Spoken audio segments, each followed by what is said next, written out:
Hello everybody, how are you? I am Norez and your teacher here and will be teaching you a different question and their answer.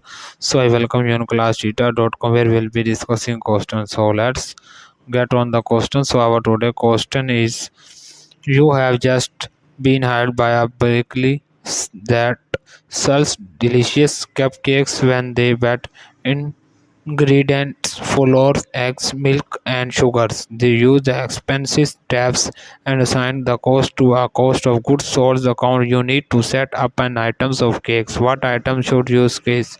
Option A group, option B inventory part, option C inventory summary, option D non-inventory part. The correct answer of the question is option D. So that the answer of the question. If you are searching any other question, please visit www.classtheta.com and find on the search section. If you have any question to ask, there are sessions on the right side of the website.